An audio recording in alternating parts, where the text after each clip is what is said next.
Hello class and welcome to this Donkey Kong Country walkthrough right here on Video Games 101 by way of Let's Play with Brigands. I'm your instructor, Professor Brigands, and better said, this 101% Donkey Kong Country walkthrough, as we'll be covering everything about this game, including the locations and how to access every single hidden bonus room in this game to get the maximum completion score of 101% when all is said and done. And while this has no bearing on that score, I'll also show where to get every single Kong letter on every single level. Just one of the most enjoyable platformers of all time, deserves nothing less, and that is the perfect way to describe the original Donkey Kong Country. My goodness, is this game as much fun to play today as it was 30 plus years ago, bouncing around Donkey Kong Island and turning it into your own personal parkour playground as Diddy Kong in particular. Speaking of which, Announcer Guy is going to do a deep dive on comparing the Kongs in Donkey and Diddy Kong, as they each have their strengths and weaknesses.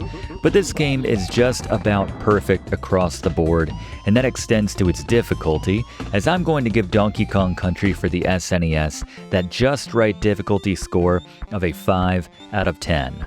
On the frustration scale, this equates to throwing your controller probably on one of the minecart or moving platform stages, let's be honest. Don't worry though, I'll be walking you through every stage, pointing out how to again locate every single hidden bonus room for that perfect score, but just as importantly how to clear every obstacle, pitfall, enemy, etc. on every single stage. Blaze is covering the items and animal bonus stages to earn you a ton of extra lives. Gary's got your boss beaters, and Fluff has a comprehensive and complete background on this game, as well as some very fun facts to share with us throughout this class. So let's run the intro and get into this Donkey Kong Country walkthrough right here on Video Games 101.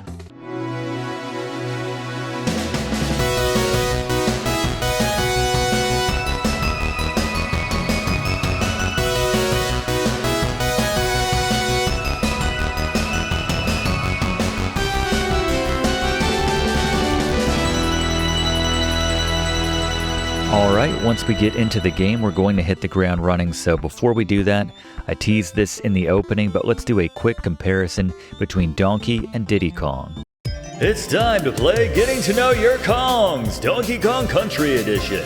The two playable characters in Donkey Kong and Diddy Kong each have their strengths and weaknesses, and a solid understanding of those differences will help you get through each level with minimum casualties. Let's begin with Donkey Kong himself.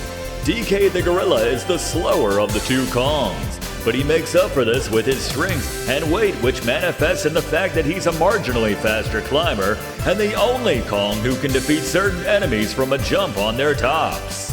This includes enemies which Diddy Kong takes 2 repeated hits to defeat, like the armadillo-like armies, as well as enemies Diddy Kong can't defeat at all, like the full-bodied and muscle-bound Clumps and Crushes respectively.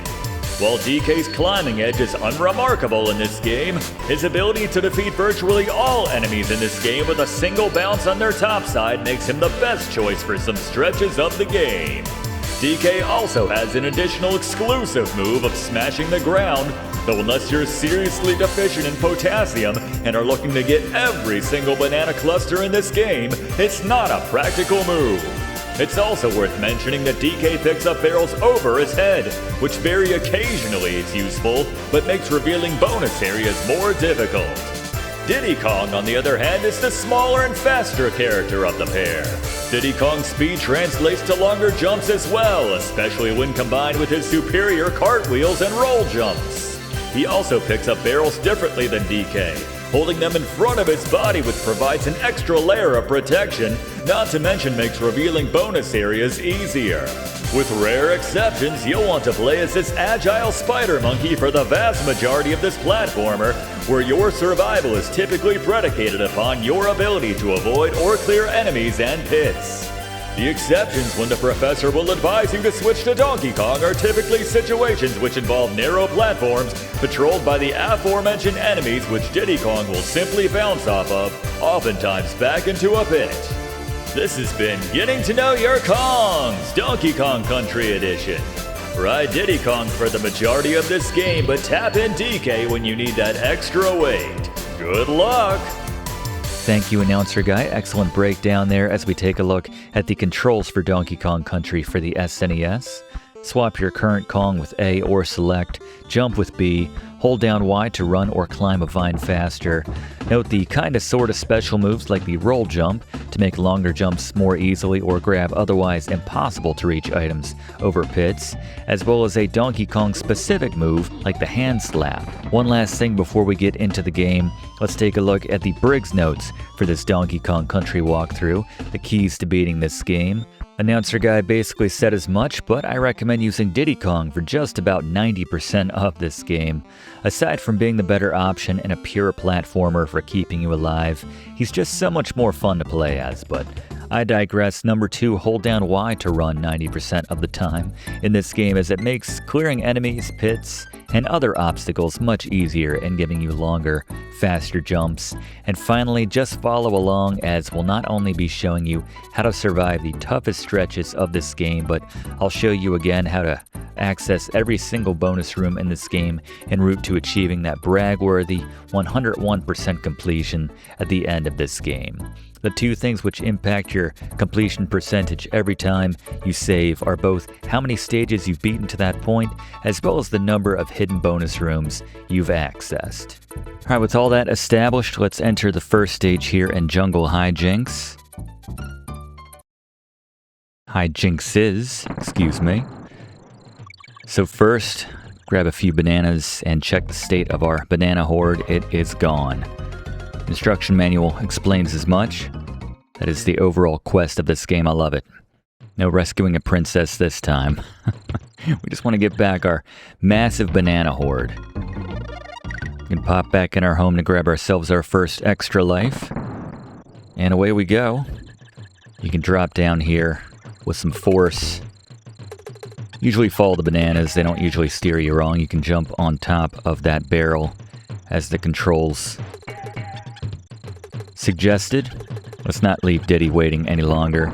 Yeah, if you ride that barrel though, you miss out on some good loot, like the first K letter right there. Take the high road on these trees to get yourself not 1, not 2, but 4 extra lives. Got the O in Kong as well. Collect them all to earn yourself an extra life. Mine the Necky. Get yourself your first gold animal statue. Collect 3 to get yourself a bonus stage for that animal, which Blaze will cover once we collect 3 of a statue. But pop open that box to find Rambi and then just run right through this wall right here to find the first of many bonus areas in this game. And there's another one hidden right here, just below that G. And just get the timing right to match up 3 of the same animal to grab yourself one of those animal statues. I have to say, I love this first level here in Donkey Kong Country. It has the feel of a classically, like, Shigeru Miyamoto designed Nintendo level for acting as a tutorial for the game. There might be a good reason for that, which Fluff will cover a little bit later, but one last thing to mention about this level, if you jump as Rambi, or on top of Rambi, on top of this exit area, and then jump at the far right and dismount at the height of your jump by tapping A, you'll land on some tires which will send you into a barrel which will launch you into 2 blue balloons for some extra lives, so just wanted to point that out as we move on to Ropey Rampage. Level 1-2 overall. There are 3 bunches of bananas on top of a hidden tree right there, just rather a tree that's off camera. Get ourselves our first Rambi statue on top of this tree right here.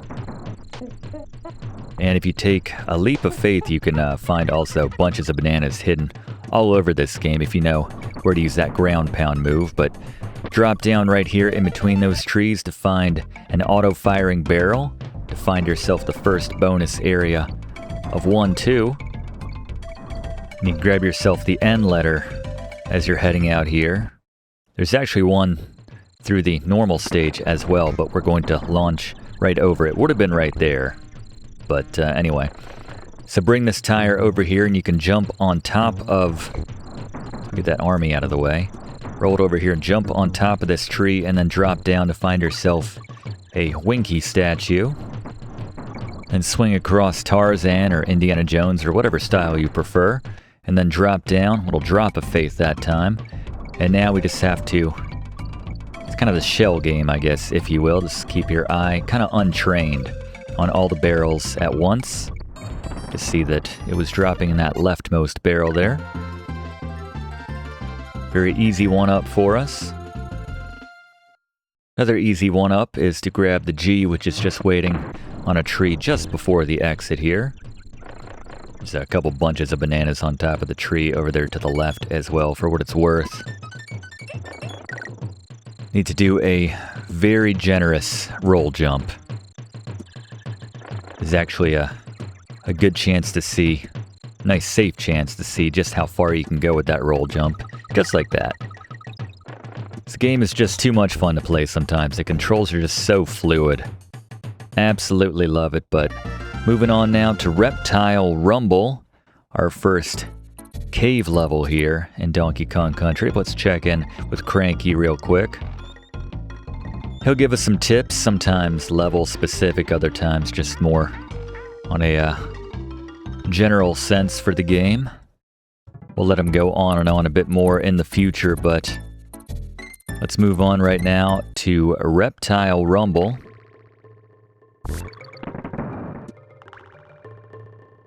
Grab this barrel and carry it all the way to this wall right here just below the K to find yourself the first bonus area here in 1-3 overall. Just the one-up balloon. And then in very quick succession, you'll find yourself a barrel right here to send you to your next bonus stage in 1-3. Just letting those auto-firing cannon barrels do the work for us. Yeah, they don't make you try too hard to find those bonus stages early on in this game, although we had a couple. We had to drop off and get launched into a cliffside. That was a little sneaky.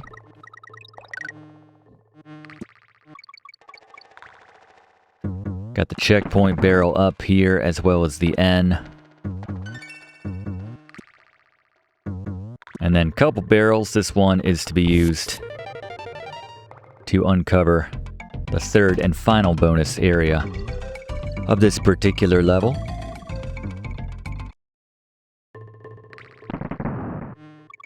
Once you come outside, crawl through here and jump on one of the critters to grab yourself our second overall on-guard statue.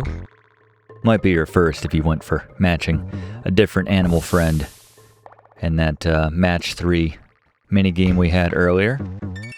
There's the G for our Kong.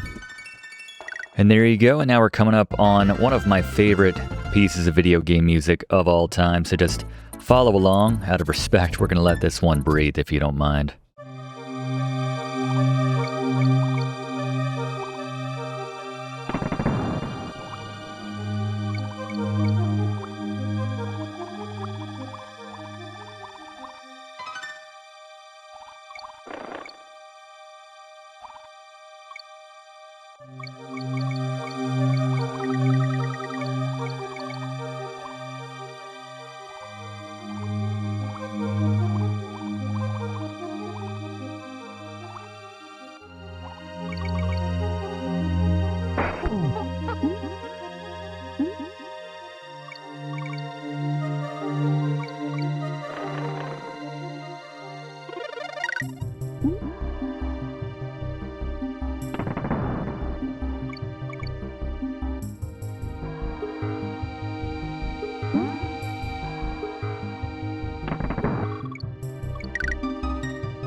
Thank you for indulging me, class. The beauty of those water levels, aside from the fantastic soundtrack, is that there aren't too much in the way of bonus areas or anything to look for, so...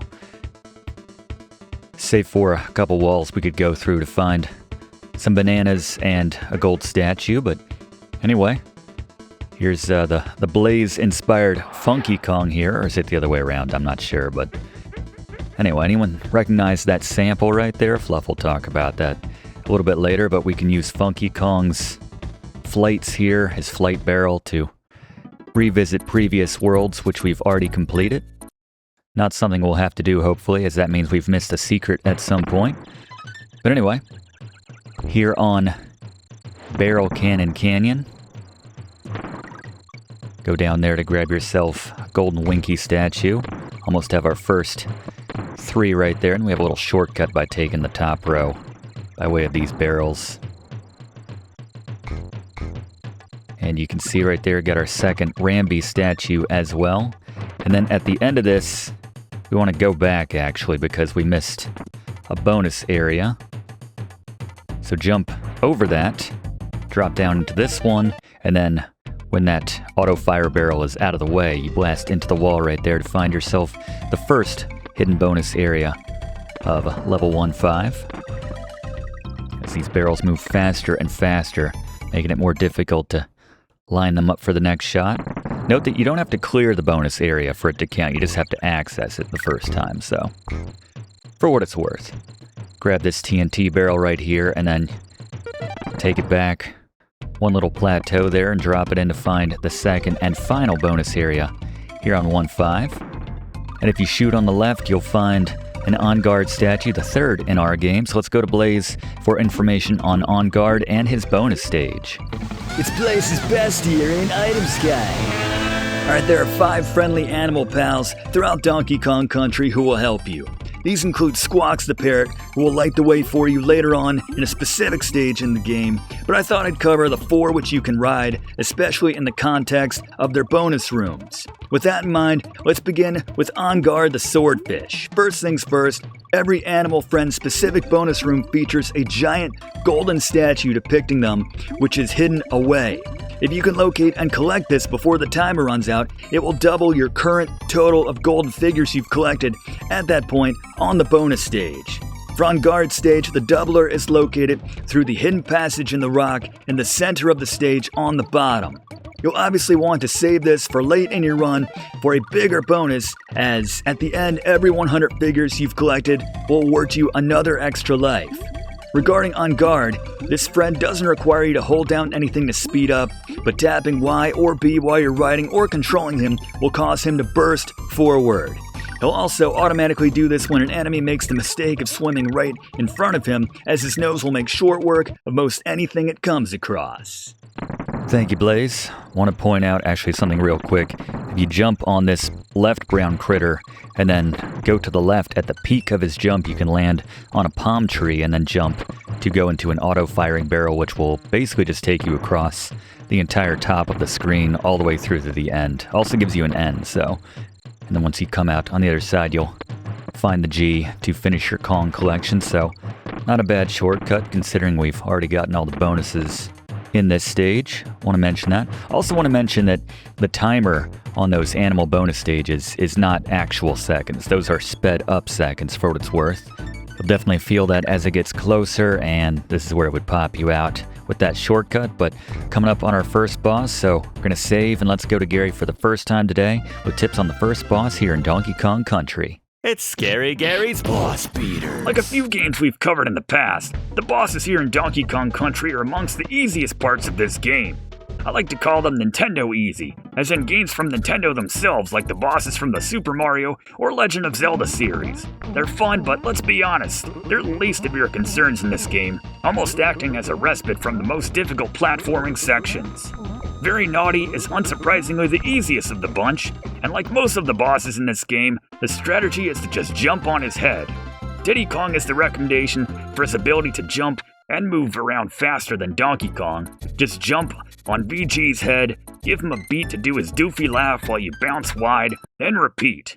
For what it's worth, the gate of his jumps gets wider each time, but it never becomes a challenge. 5 hits takes him down.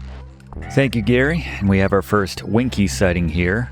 If you're patient with this Necky to get the height which you need to get up there. We'll have Blaze talk about Winky once we get our first Winky bonus stage. Winky's also useful for getting to this bonus area right here, although you can also just bounce off the Necky to get into the first and only bonus area here on Winky's Walkway, appropriately named. Hold on to Winky for a bit. We can grab ourselves another animal statue and our third overall for Expresso, so let's go back to Blaze. Expresso the ostrich's doubling statue is located above the rightmost wall. At the start, you can go left over the wall for a nice concentration of figures before collecting a decent number in each of the areas between the canyon plateaus, but once you get to that rightmost wall, get on the highest step, jump, and tap B to get a little extra lift to get over that wall, just like on the left side, and you can double your total for what is pretty reliably the best overall payout amongst all the Animal Friend bonus stages. Regarding Expresso himself, he's the fastest out of the Animal Friends and can give you a nice bit of glide from jumping and continually tapping the B button to maintain some lift to avoid enemies or obstacles. Just don't try to jump on any enemies with him, as he'll never win that exchange. Good advice, Blaze. You can see you can almost always reliably get to 400 before you get over that wall right there, so ensuring you get 800, which earns us 8 extra lives here at the end. You can see why Blaze called it the best, pretty much on average, of all the animal stages in terms of earning extra lives. At 42 lives and only about a 20% through this game, I think you can see that, lives are not going to be an issue for us. And it's a straight shot from here on out. There's a warp at the beginning of the next level, so let's go to Fluff for information on how to access that warp early on. There's a hidden warp at the start of 2-2, aka Minecart Carnage, which allows you to skip near the entirety of the level at the start, but which requires a leap of faith. At the start, jump over the initial barrel, then pull back a bit to the left to drop into a hidden barrel cannon beneath the screen, which will auto-fire you into the warp. Just like that, you'll pop out just shy of the exit with just one excited critter in a minecart to hop over to cross the finish line. Thank you, Fluff. Rare sure loves their warps, don't they? Pretty straightforward level, though. There's no hidden bonus areas, so just follow along as we bring in Blaze now to talk about the items of Donkey Kong Country. Alright, let's talk the items you'll find here in Donkey Kong Country, starting with bananas. They are everywhere, oftentimes leading you to areas you might want to go, leading you to hidden bonus area, access, barrels, things like that, but collect 100 of these to earn yourself an extra life. When you find a bunch of bananas, these are generally worth 10 bananas. The Kong letters, there's 4 of them hidden in every single level in this game. Collect all 4 to get yourself a 1-up. We have the life balloons. These come in red, green, and blue for 1, 2, and 3 extra lives per when you pick them up. We have the animal tokens.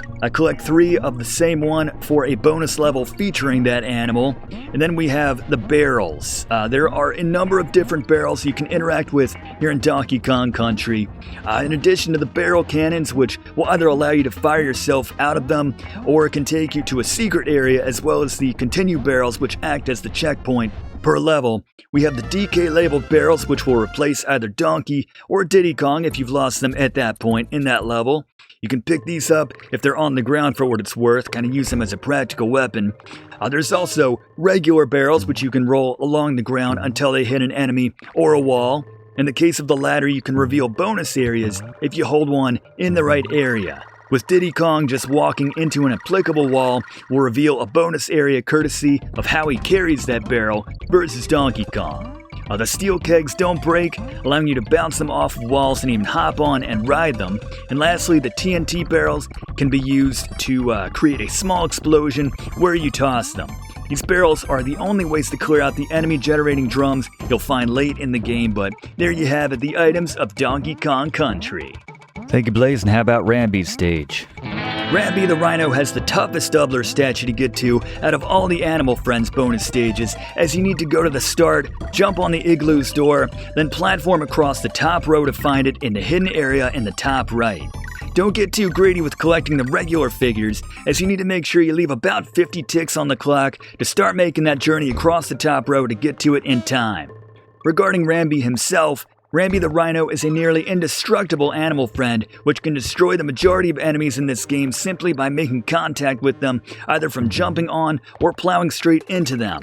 Hold Y to run with Rambi, but note that he handles a bit looser than the Kong, so make sure you get the feel for this friend before trying any tricky platforming with him. Good call, Blaze. And now it's just match 3. I'm going to say that Winky is the most valuable here, so let's go for the Winky statue. They go in the same order every time for what it's worth, and that is 3 of 3, Blaze. How about Winky? The final rideable animal friend to cover is Winky the Frog. Winky's bonus stage has one of the easiest golden statues to access, as you just need to jump from the top left platform to the ledge to the left, and then follow that area down. This platform can quickly be accessed from the ground level, from jumping from the tire to the lower platform, then up to that upper platform, so you don't need to plan quite as much to grab it. Regarding Winky himself, he understandably has the best jump height in the game, which is necessary for grabbing otherwise inaccessible items and hidden areas now and then, and he could bounce off a number of enemies to get extra lift. He can even defeat the bee-like zinger enemies by jumping on top of them. Thank you, Blaze. Yeah, if I were a bit more efficient with my statues right there, could have doubled that to 800, but there we go. We just pulled it out there. A little close, but that's all right. Note that we had to throw that barrel against the wall in that spot beneath the zingers to access the bonus room to go ahead and actually get Winky the Frog there, the third statue. As announcer guy mentioned, it's much easier to reveal those bonus stages via barrels against the wall, as did he, but carefully push this tire over here. Don't come in with too much force, otherwise you'll drop it beneath, but as you pass through here, grab the letter N, and then some more hidden bananas between. You can also use the smack, obviously, as a practical weapon. Actually, it's not that practical, but it is possible. Yeah, roll down here, and you'll find kind of an anomaly here in Donkey Kong Country, kind of a one-off area where you can find an animal pal in an isolated room. Winky's not necessary for anything here, but he does make accessing the next and final bonus area here on Bouncy Bonanza quite a bit easier. Otherwise, you need to roll a tire, which is not too far from here, onto a moving platform and then jump on that to get to the bonus room barrel. There's a bunch of bananas hidden in between where those critters were hopping, but this is the tire right here. We don't need to push it over to the right, but now for a little double bounce. Grab Winky and the tire. You only need one to access this bonus area. And nothing really special in here, just some bananas. More importantly, it's increasing our overall completion percentage of the game, which is the whole point. And we have another very early warp to cover on the next level, Stop and Go Station. Fluff? Similar to 2-2, there's another shortcut here at the start of 2-4, aka the Stop and Go Station. From the start, walk to the left, and you'll get warped to the final quarter of the stage. Not quite as nice as the last one, but better than nothing. Easiest warp in the game, thank you, Fluff. So the key here on Stop and Go Station is to hit those barrels to ensure that they get set back to stop as long as possible from go. This immediately disables the rock crocs, so yeah, as soon as you hit that, the rock crocs are no longer an issue until it wears off. The duration of each barrel ranges from barrel to barrel. Sometimes it'll last a bit longer if it's further between the barrels, but it's set up in such a way, and you gotta do your roll jump right there to get the O. It's set up in such a way that, so we need to hold on to this to find the first bonus area here on the Stop and Go Station. Yeah, it's set up in such a way that you pretty much can't miss any barrels to ensure that these rock crocs are always disabled. Sometimes this requires using a prop, like an upcoming tire that we have, which actually is a dual-purpose tire. So push this one over to the left after clearing out the enemies, and then jump on it right here to find the second bonus area, second and final bonus area for Stop and Go Station. Want to fire on the right side for the best loot, that Winky statue. And now, just as quickly as possible, you can see they give you a little bit of a grace period there as they're starting to come back online, so to speak. Just trying to get that last little jump in before to maximize our time. And yeah, that was a little kind of a no-win situation, courtesy of where that rock croc was situated. Just making the most of our time here to get through as we lost our little buddy. All right, there we go. Felt very Gilligan's Island right there. Little buddy. We have another warp here early on the next stage of Millstone Mayhem. Fluff, I understand it's a bit more complicated this time. Yet another warp at the start here on 2-5, aka Millstone Mayhem. This one requires a bit more work. At the start, go to the right and drop into the gap to be catapulted up, fading a bit to the right to drop on the dark tile to reveal a tire. Now go to the right of it, and with some momentum run and roll into it and push it to the left. Diddy is marginally better here because he's faster and can impart a bit more force behind it, but Donkey Kong can get it to clear the gap as well. Roll it to where the 2 TNT barrels are, or were at the start just before the ramp. Switch to Donkey Kong because this warp is Donkey Kong specific, meaning it will only exist as Donkey Kong. Then jump on the tire, and there you go to be deposited late on the stage. Thank you, Fluff, and we can use that tire as well to the right to find ourselves the second bonus area overall for Millstone Mayhem. Note the first one just right there above the starting gate. Got our second on-guard statue from that one. Gonna start maybe thinking about avoiding some of these statues, as I don't think we're going to be hurting for lives by the end of this one if our current life count is any indication. So we need to be very careful with this TNT barrel. Maybe clear out the crushes with Donkey Kong before, but we need to drop it right into the wall right there. Just carry it as Diddy, as announcer guy said, much easier. And then another untrain the eye and locate the 1-up barrel, or the 2-up barrel as Blaze covered, the green ones. That's it though for the hidden bonus areas here on Millstone Mayhem. If we take the high road here in just a second, we can go ahead and access a Winky. Drop down with some weight onto that tile right there. And then go full speed once that wheel is low to take the high road and find yourself a Winky box.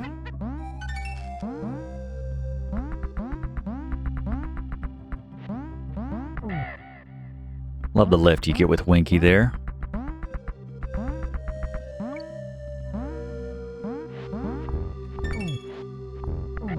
And right about at the arrow sign for the exit is where the warp at the start of this stage, or relatively early on this stage, would deposit us. Yeah, that was kind of a no-win right there with Winky. Need him obviously to get those bunches of bananas if you want all of them. Not hurting for bananas. Let's see what Cranky's got going on here. Sitting on a Rambi box over there for some reason. Leave the shack they got me set up in. He wouldn't last 2 minutes in a real game. Always flexing on us from the old 1981 days, Cranky. We're working on getting through the game with 1 life as well. Give us a break, we're only when he smacks Diddy with the cane. The little animations. DK just kind of covering his head when it happens to him as well. 3 lives and 3 continues, that's all we had. Had to walk 2 feet, barefoot, through the snow, uphill. Gotta love it. Diddy didn't even react that time. He just made those sounds for Cranky's benefit. Little tip right there, Ropey Rampage between a rock and a hard place. Eventually Cranky will run out of things to say, tire himself out, and it's time for the next boss. Boss beater. Necky is another enjoyable boss battle. Once again, stick with Diddy Kong as he moves faster either on foot or flying through the air, but the strategy is just to jump on the tire, then bounce on his head when he appears on the left or right. Most of the time, this will allow you to avoid the nut he fires at you as well. If he appears at the very top, you might dodge the nut before jumping on it, the tire that is, as he'll drop slightly after firing it, allowing you to more easily bounce on his head before he disappears, and also lowering the chances you'll get hit by that nut as you're climbing altitude to hit him if you're a bit behind in your timing. But once again, 5 hits takes him down. Thank you, Gary. 3 bonus areas and a warp here in Vulture Culture. Fluff, how about that warp? Early on here on 3-1, aka Vulture Culture, is another warp which is Donkey Kong specific, and it's our first warp which is timed. You have roughly 10 seconds from the start to get beyond the Necky, who is tossing coconut projectiles. I like to use Diddy to skip over the first barrel cannon and first auto-firing barrel cannon to speed it up a bit. Mine the coconuts from the Necky, switch back to DK, and like magic, if you get there in time, you'll see an otherwise hidden warp barrel to take you to the last leg of the stage. Good call, Fluff, and use that tire there to get to the first of the 3 bonus areas here in Vulture Culture. It's fun to say Vulture Culture in case you couldn't tell. But the second one is not too far from here. We will need a barrel, which is right here. Oh, that works too. That's a new one on me, but for what it's worth, yeah, the barrel would have been there in that kind of seashell-looking bit on the ground. And this is our first instance, I believe, of this minigame where we just gotta avoid getting bit by the clap traps here. You do enough damage,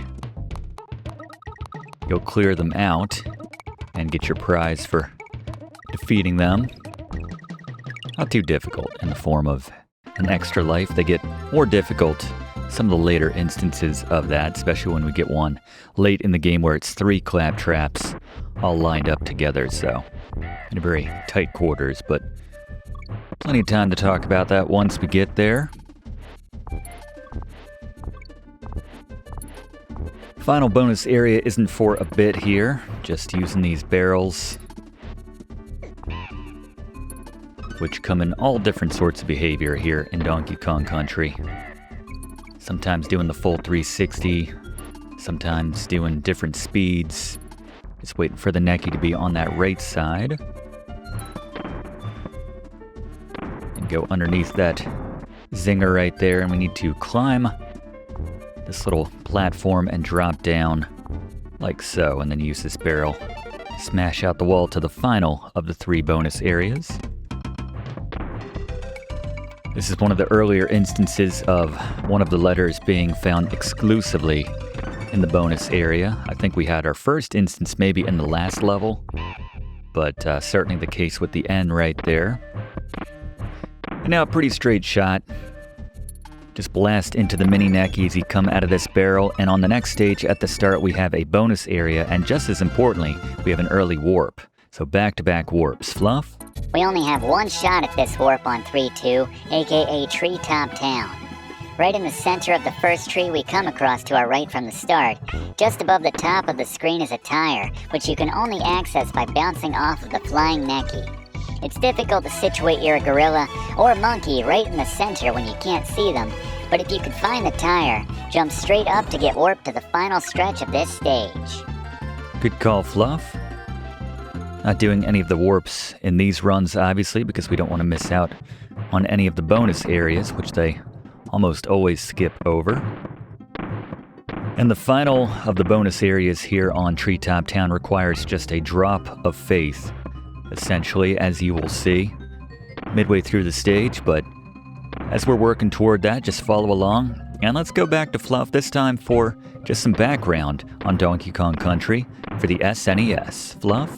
Donkey Kong Country is a 1994 platformer from UK-based Rare for the Super Nintendo Entertainment System. I've mentioned some of this before in classes we've held on Rare-developed titles, but the company got started in 1982 by ex-arcade developer brothers Chris and Tim Stamper. Initially known as Ultimate Play the Game, the brothers developed and put out a number of titles for home computers of the day, like the ZX Spectrum and VIC-20, including the very successful 1983 ZX Spectrum title Jetpack, a game which served as a predecessor to another game which we did a recent class on here on Video Games 101 in Solar Jetman. Wanting to branch out from home computers to a more commercially popular platform, the pair got a hold of an imported Nintendo Famicom with designs on reverse engineering it to learn about the console's programming through its code. Succeeding in their goal, they put together a tech demo which they showcased to Nintendo of America's president of the 80s and 90s in Minoru Arakawa during a 1985 meeting in Kyoto, Japan. Like the entirety of Nintendo, Arakawa initially believed that the Famicom was impossible to reverse engineer.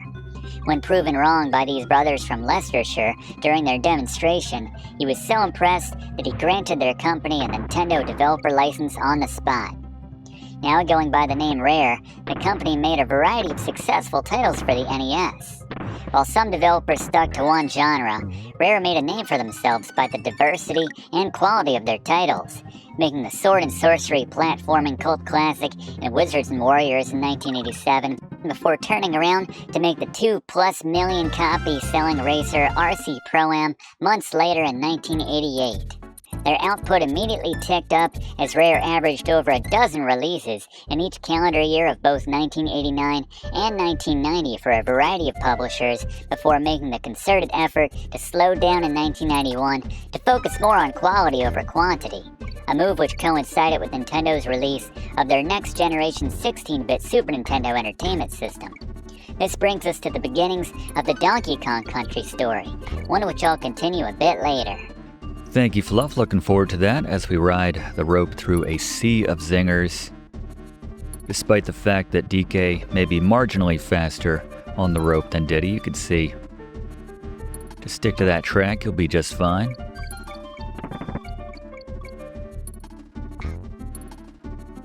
A little sloppy on my part right there. Always tense up when you're down to your last Kong in Donkey Kong Country. Especially when it's DK. But thankfully they're pretty generous with the replacement barrels. Though admittedly we had just gotten one before we had lost Diddy Kong, but here we go. This level's a bit odd in that both of the bonus areas are found after you get the final letter in Kong. The first one is found once you start going into a Necky parade right here, and then once the dirt kind of raises up in the background, it's the second plant where you want to jump off. That's always how I remember it. And now the exact same thing as if we were trying to track a balloon here. Just kind of untrain your eye, don't look at any one specific barrel or try to follow the bouncing target around as it moves barrel to barrel. And that's how you find that one right there. That's my best advice for that mini game right there. And then the final bonus area, this one is actually pretty hard to get because we need to preserve this barrel all the way to the end and not hitting any critters by mistake. I like Diddy here for keeping it lower, as DK holding it over his head would almost certainly have one of these critters drop into it, but in case you were wondering, you can't reveal the barrel and then clear out the critters and then go back for it. It will have disappeared by that point, so that's why it's a little tricky getting that barrel over there intact. But anyway, let's get more of that story now while we have a minute with another bonus stage here with Fluff. Earlier I talked about UK-based Donkey Kong Country developer Rare's origins. After a busy couple of years in 1989 to 1990, in which they developed over 30 titles, Rare decided to limit their output and place a greater emphasis on quality. In 1992, Rare began to invest the proceeds and profits from their success in developing, largely for the NES, into Challenge 3D graphics computer workstations from Silicon Graphics Incorporated. A relatively new technology at the time, at a pricey £80,000 per workstation, the Challenge workstations paired with alias rendering software allowed for rendering 3D models. Initially purchasing the workstations for developing for Nintendo's next generation planned Nintendo 64, Rare found that the technology could be applied to the still relatively new 16-bit Super Nintendo. This coincided with Nintendo's heated console rivalry with competitor Sega. Wanting a game which could compete graphically to Sega's 1993 title Aladdin, Nintendo of America's chairman, Howard Lincoln, not to be confused with Howard Phillips for those who get the admittedly embarrassing "for me" reference. But Howard Lincoln tasked Rare's Stamper Brothers with putting together a demonstration for Nintendo after learning about their work with the SGI workstations. Impressed with the demo, and after pitching the idea of a platformer with pre-rendered graphics, Nintendo gave Rare permission to use Donkey Kong to create a game based around the intellectual property. Purportedly, Nintendo's reasoning in choosing Donkey Kong as the subject matter was that DK as a character and the theme had been dormant for a decade since the flop that was Donkey Kong 3. So from Nintendo's perspective, there was minimal risk versus allowing Rare to create something out of one of their more successful and relevant properties like Mario or The Legend of Zelda. Other sources have stated that Nintendo gave Rare a catalog of characters to choose from, and they went with DK. Donkey Kong creator and Shigeru Miyamoto has himself stated that Rare approached Nintendo and offered to create a game based on Donkey Kong, as other projects were already in the works on the aforementioned other properties. So, well, maybe it's just some combination of a few of these stories, but regardless, Donkey Kong was chosen, and thus the beginnings of Donkey Kong Country were cemented. I'll talk more about the development of the game itself a bit later. Good luck until then in keeping this no-hitter alive, Professor. You would have to mention it, wouldn't you? Thanks, Fluff. So you saw we accessed that first bonus area by using that first DK barrel against the wall early on, and then the second one just trusting the bananas, the arrow which they create, to access the second and final one here on Temple Tempest, where the little Gnawties chase you in their giant wheels. Be cute if they weren't trying to kill us, but... And our reward, another Rambi trophy here for another Rambi minigame.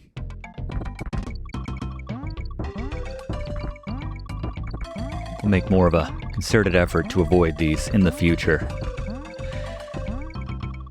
Gonna be hitting 99 lives pretty soon. For what it's worth, it does seem to keep track of your lives over 99, so if you lose one over 99, and you've gotten 100 or more at that point, it'll just keep the 99 on the counter in that case. This is a more difficult one, though, to get yourself 800 or more points. Just enough, though, to earn ourselves 7 1-ups. 7-up, if you will. 92. There's the N hidden beneath the ground here in the ruins.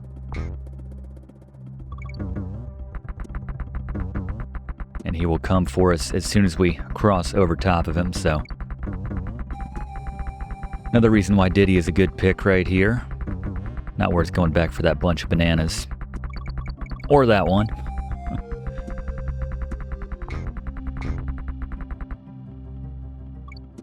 Little close in that G right there.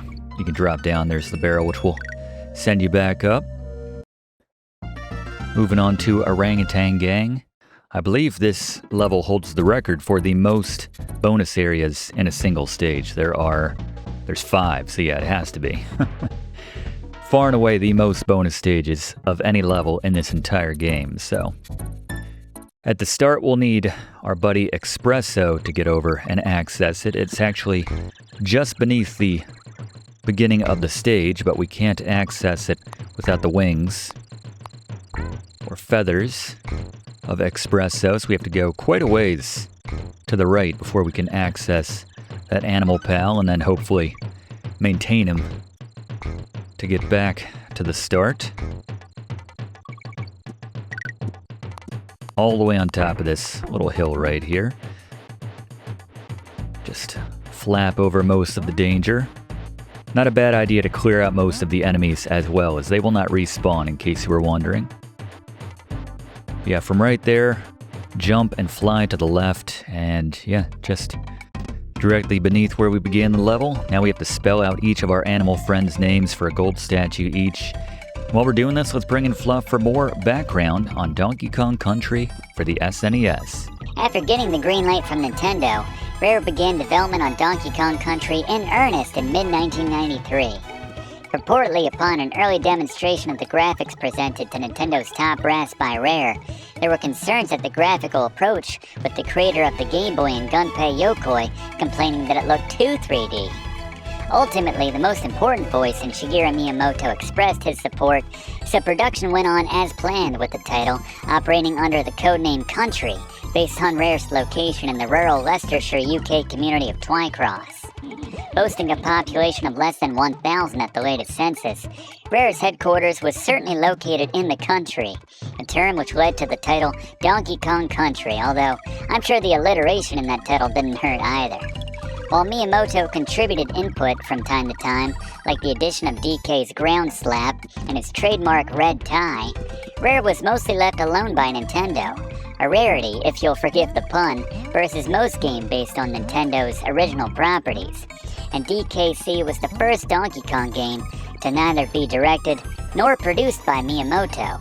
That said, Nintendo's inspiration was very much involved and felt in the design of the game itself, with lead designer on Donkey Kong Country and Greg Mayles citing Super Mario Bros. 3 as the main influence in the level design, wanting to create a game which would be accessible for all, yet flow seamlessly for a skilled player, which, yeah, mission accomplished, I think we can all agree.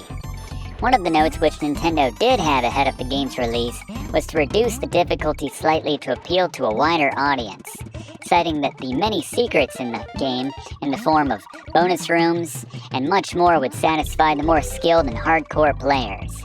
They even tapped the existing platformers of the Super Mario Bros. Series at the time in creating the health system, deciding that rather than having a health bar, your +1 Kong would act similar to Mario's Super Mushroom, serving as that one extra hit you could take before replenishing it in the form of tracking down another DK barrel. Mayles took inspiration from popular adventure films of the 80s in Return of the Jedi and Indiana Jones and the Temple of Doom for the locales of the game, hence the forests, caves, and ruined stages. Thank you, Fluff. Yeah, you can see that in Temple Tempest just now. Anyway, drop your barrel right there for the second hidden bonus stage overall, and the next couple follow a very similar layout, albeit with one less indentation each time. So actually, neglected to show the O letter, so let's backtrack a bit, make sure we grab that. It's the only problem with these bonus stages, sometimes they send you a bit too far.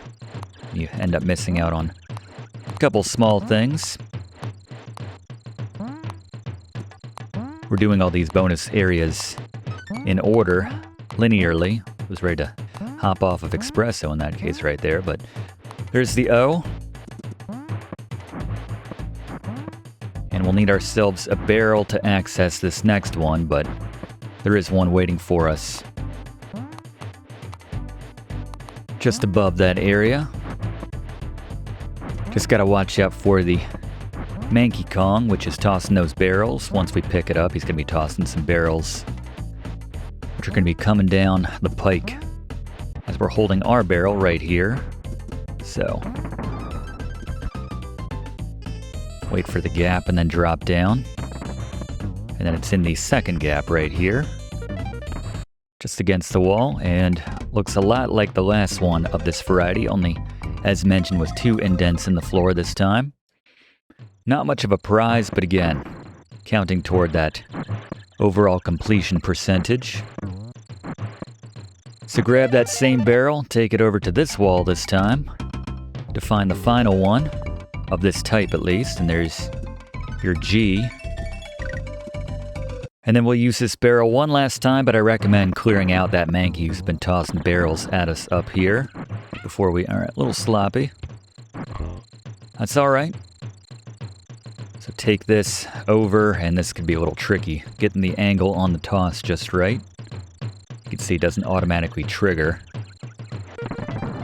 There you go. They're pretty generous with that one compared to some of the other ones, but got ourselves another Expresso just for clearing this. We'll find ourselves a red balloon at the end. Very French, the red balloons here in Donkey Kong Country. There you go. 5 for 5 on the bonus areas of Orang-utan Gang. Far and away the busiest of all the levels in terms of those. But anyway, another water stage coming up. No bonus areas of which to speak. There's an area where we can go through the rock to get ourselves an Enguarde, so just follow along. And let's bring Fluff back in for more of that story on the background of Donkey Kong Country. I mentioned the challenge workstations earlier. These allowed the graphic designers to create fully rendered three-dimensional models of the characters first in wireframe before shading and textures were added to create these three-dimensional looking characters who each had a lot of depth to them and could fit right inside of the levels. Different lighting and weather effects were added as well, like having increasing numbers of layers of snow coming down in Snow Barrel Blast, up to a dozen before the end of the stage. The backgrounds themselves were created in multiple layers to give an additional sense of depth to the levels. Reportedly, a single rendered screen took up much more memory than an average SNES cartridge, so much so that they had to be broken up into tiles to transfer them into the game. A process which was arduous and time-consuming, so much so that the team had to leave the SGI computers on overnight to render them while they went home. Rare even had to come up with their own compression technique to work everything into the game as part of their ACM or Advanced Computer Modeling approach. The workstations themselves ran so hot that they required constant air conditioning to keep them from overheating, while the team themselves works through the summer heat without that same courtesy. Not surprisingly, Donkey Kong Country pushed the SNES to its absolute technical limits, similar to how Rare pushed the NES to its, and many gamers' breaking points, with their infamous 1991 platformer Battletoads, which we've covered here on Video Games 101. Spending 18 months total developing DKC from its initial to final states, the company crunched, working a purported 12 to 16 hours daily during the week to get the game completed in time for its 1994 Thanksgiving and holiday season release, with it being released internationally all within a week of its November 21st North American release date. I noticed you said we've covered Battletoads, Fluff. That's a bit generous considering you left me in a bit of a lurch with Buttercake for that class, remember? Hey, you want it bigger or do you want to learn more about Donkey Kong Country, Professor? I guess the latter. Yeah, that's what I thought. Well, that's all I got for now, actually, so try me later. Alright, fair enough. Thank you, Fluff. I forgot while he was going on about that. My decision to not get any more of these statues, but... more Winky. For all the Winky fans out there, I suppose. I guess the rationale behind not having any bonus areas during the water stages is that, I don't know, maybe they thought that would, kind of ruin the continuity of, why isn't it leading to a watery bonus area and we didn't design any of those? I don't know. Mess with the realism in this game about a monkey. Love that giant Winky statue, though. Even when you don't try too hard on this one, you clean up, courtesy of that giant statue. This game about a monkey, though, reminds me of a lot of the YouTube comments on the Aquatic Ambience videos here on YouTube.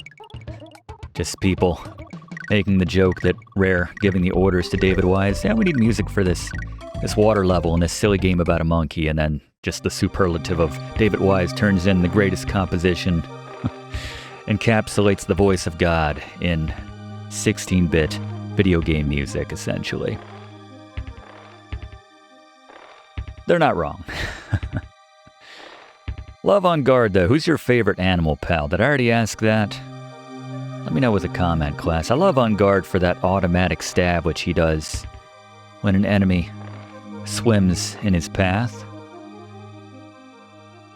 Very careful here with the underwater enemies, the Croctopuses. Love the names of the enemies, too. Squidge, Clambo, Croctopus. Good times. Scary. Next boss. Boss beater. Another boss battle which is tailor-made for Diddy Kong, in part this time because of Diddy's habit of holding barrels in front of him instead of over his head like DK. This allows you to get an easy hit in when the boss flies into you, at which point he'll bounce backwards and turn red. Grab another barrel, then just alternate between the left and right sides of the boss as he bobs up and down over you. After about 5 seconds, the boss will resume his clockwise or counterclockwise pattern and fly into your next barrel. The boss will speed up each time, but with Diddy Kong's running speed, it never becomes difficult. 5 hits takes him down. Thank you, Gary. Just make sure you're holding on to that Y button, which you would need to, obviously, to hang on to that barrel.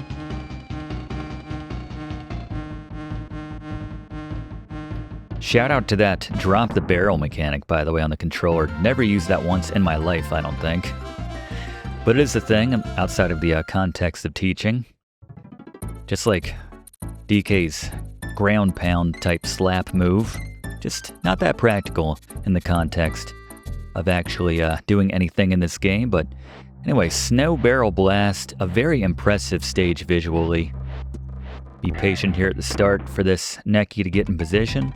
Exploit him to find yourself the first hidden bonus area. And let's finally put our play where our mouth is. It's in the second from the right, but I'm not going to grab it. For what it's worth, I just want to point out that I did know where it is. Just can't be bothered with any more of these animal bonus stages at this point. We've covered them in detail to date. And climb these Neckies as stairs to get yourself the one-up balloon.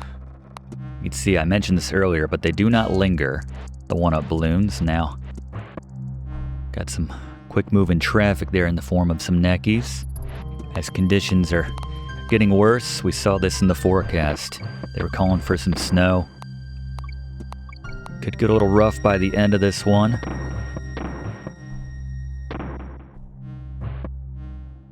No harm, no foul, going straight up in the air like that.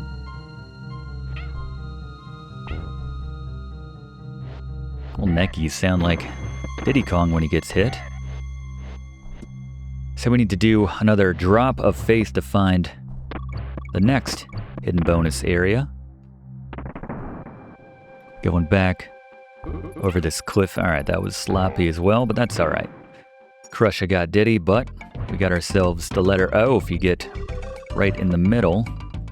Trying to get every single letter as well. Again, no bearing on the score in the end, but in addition to showing them, I would like to grab every single one here in Donkey Kong Country. So we quickly get Diddy Kong back and tag him back in. Another rush hour moment right here with the Neckies, and then drop down just above that N is where you'll find the next bonus area. So you can find yourself an extra DK barrel just to the left of that barrel up above as well. You can use that to guide your drop down. A lot safer than just doing a roll jump and hoping you land on the bonus area barrel. They're getting pretty fast right there, but we got it. There's a Rambi statue between these zingers. I'm personally going to skip it, but there it is. Just requires some quick reflexes to grab. And then, if you aim down, another shot of faith to get yourself a shortcut to the end of this one. You do miss out on a blue balloon, which is back to the left for what it's worth, but yeah, if you just follow the platforms as designed, if you're quick enough, you'll find a blue balloon to get yourself 3 extra lives, but yeah. And our first ice level here, another great track, and another warp early on. Fluff? One of the easier warps to get to, at the start of 4-2, aka Slipslide Ride, bounce off the critter's head at the start to reach the rope. Get off at the top, and simply jump right in front of the bonus room wall to reach the warp. Being slightly taller, only DK can reach this barrel. This puts you out in the final quarter of the stage with a bit of work left to do, but it's certainly faster than going through the conventional route. Thank you, Fluff. Speaking of that first bonus area, just below that warp, accessible by the blue rope, all of which will send you up on this stage automatically. The red ones will send you down. You can push up against it to kind of maintain your current position. In some cases, actually, work your way back up or down, depending on the situation, but just something to keep in mind. Grab the K there, and then between these two zingers, you'll find yourself a barrel, and if you can keep it intact all the way to the bottom, just use it against this wall here. Spell out Nintendo this time. Brown, Nose, and Rare here. Just to remind you, they were very much a second-party Nintendo developer at the time. Something Fluff has talked about at length in the past. But as we come out, we just continue up with a string of the The blue, and it's just as well right there. There's another one at the top of this next rope area. Just transfer between the two. You'll find Diddy right here. Very dramatic move when DK is throwing a barrel. Like something out of a streetcar named Desire. I don't know, just picture Brando making that toss. Work against that red rope to avoid dropping down. A little sloppy. Not gonna lie, we're pushing our luck here on Slipslide Ride. You can see with DK, with his extra muscular strength as compared to Diddy, can work his way against those ropes should you need to. Wait for a ride via Critter here to grab onto this rope. Grab yourself the O. Note the on-guard statue down there as well when you drop down. Again, skipping as many statues as possible from here on out. Doing the weaker jumps too to avoid banging our heads on a zinger here. And actually, if you go to the left here, in between you'll find the third and final bonus area for Slipslide Ride. Just enough, thankfully. Enough of a gap between the statue and the wall there. There's one last DK barrel at the top here, which you can use as a practical weapon against the zingers here. Make a little cut through. And this is about where the warp would deposit you, at the bottom of this area right here, so you'd still have to do the remaining probably 20% of this level. Every now and then we're still good for a bunch of bananas. Yeah, if you're going out of your way to collect every single banana in this game, more power to you. Has no bearing on anything but personal pride, I suppose. Of course, a lot of the bananas just respawn when you enter and exit certain areas, so gotta work against this rope here. It's like gym class. I guess if they had ropes that forced you down in gym class. You can see we have enough that we can climb up. Diddy's no slouch. Moving on now to Ice Age Alley. Another level where at the start you can go back to the left to find not just a DK barrel, but jump down to find yourself an Expresso. No roll jump needed for that.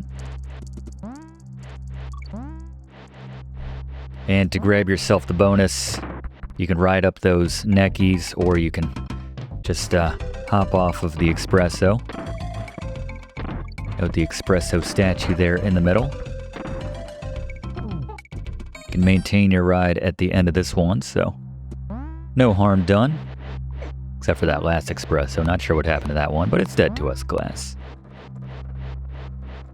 But continuing on here, it's a ways before we get to our next bonus area. Dismount just so we can do our roll jump here, clear our work area of that mini Necky. There we go. Love Expresso for this stage though. Just hovering over a lot of the dangers. The Manky Kongs. And then useful for getting to this next bonus area. Necessary, in fact. This is a 3-balloon match game right here. Goes red, green, blue in that order, so.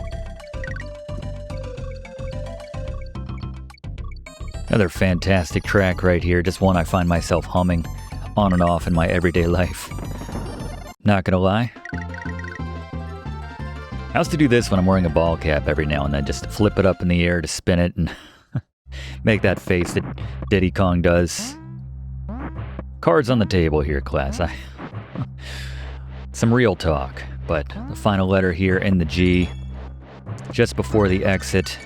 And yeah, I was gonna say, Expresso is probably not gonna survive that. Be very careful on those very slippery slopes on the ice and snowy stages here in Donkey Kong Country. Good way to slip right off the edge, but on to Crotopus Chase, another underwater stage, which is pretty straightforward, so follow along once again as we go back for more of the Donkey Kong Country story from Fluff. Donkey Kong Country was a huge success upon its November 1994 release. Aside from being an excellent game, Nintendo went big with its marketing campaign behind the game, spending $16 million to promote it, roughly 3 times the amount which was typically spent on big-name releases. We've shown some clips of this earlier, but part of that was sending out promotional VHS tapes to Nintendo Power subscribers named Donkey Kong Country Exposed, and featured behind-the-scenes making-of information on the game.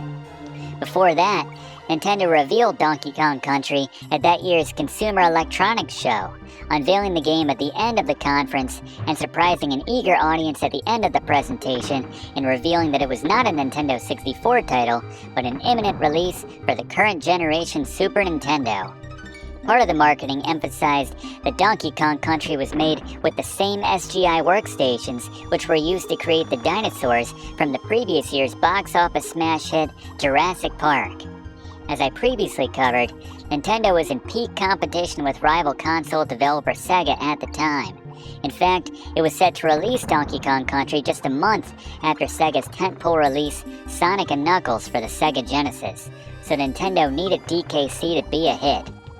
Projections had Donkey Kong Country grossing $140 million and selling 2 million copies in its first month, numbers which would have been ambitious for another big release, but nonetheless, Nintendo was confident given the marketing and buzz ahead of its late November 1994 release. Ultimately, Donkey Kong Country crushed even the loftiest expectations, selling 6 million copies by the end of the year and grossing over $400 million in worldwide sales revenue. Donkey Kong Country would go on to sell over 9 million copies by the end of its run, and although the game being bundled with the SNES accounted for some of those sales, this helped propel Donkey Kong Country to earn its place as the 3rd best-selling SNES title overall, only behind Super Mario World and Super Mario All-Stars, and outselling Super Mario Kart, Street Fighter II, its own direct sequel in Donkey Kong Country 2 Diddy's Kong Quest, and The Legend of Zelda A Link to the Past, which rounded out the top 7 best-selling SNES games. Not too shabby for a couple Kongs whose property hadn't been relevant in over a decade. Yeah, that is some fantastic company, which this game keeps in that top 7 right there. All titles which I had as a kid for the SNES. And I'm a little shocked that Fluff's fact didn't last longer than the duration here in the Crotopus Chase stage. Getting its name obviously from the fact that the Croctopuses, once we pass, any single one of them will attempt to chase us down. Couple hidden areas though, which we've shown. Not bonus stage hidden, or bonus stage important, better said, but there we go, to the exit.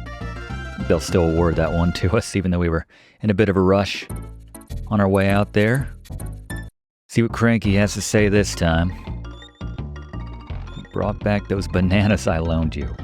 Hitting us where it hurts. You know we're hard up for bananas right now. Although, strictly speaking, we've just by virtue of the couple few bosses we've taken out so far, I think we're doing all right on bananas. It's many Kong's lifetime supply.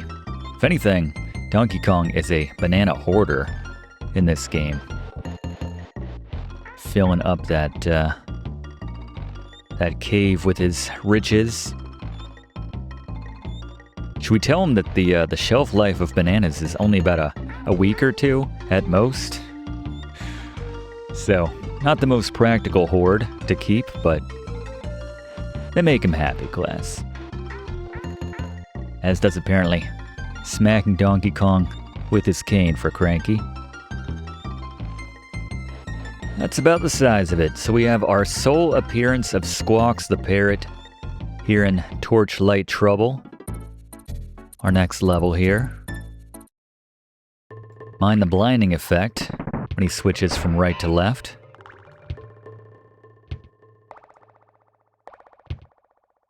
Slowing, there's a lot going on here between the oil drums, and anytime I try to do some roll jumping, Diddy's my guy. But yeah, with the clumps walking around, Donkey might be the safer bet.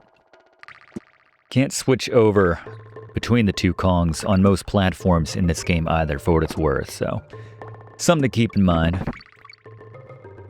We have our first bonus stage right beneath this barrel, not too difficult given the stage of the game which we're in right now.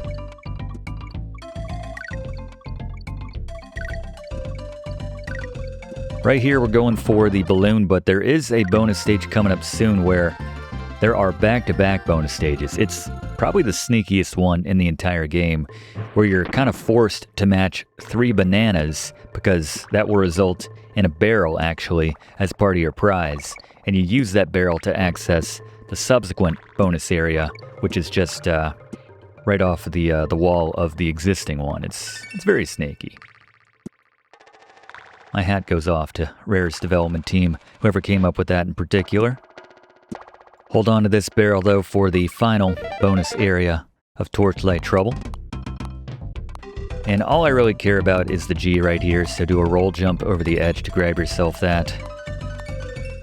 Since I don't care too much about lives at this point, you can see there's that temporary invincibility period which the claptraps enjoy.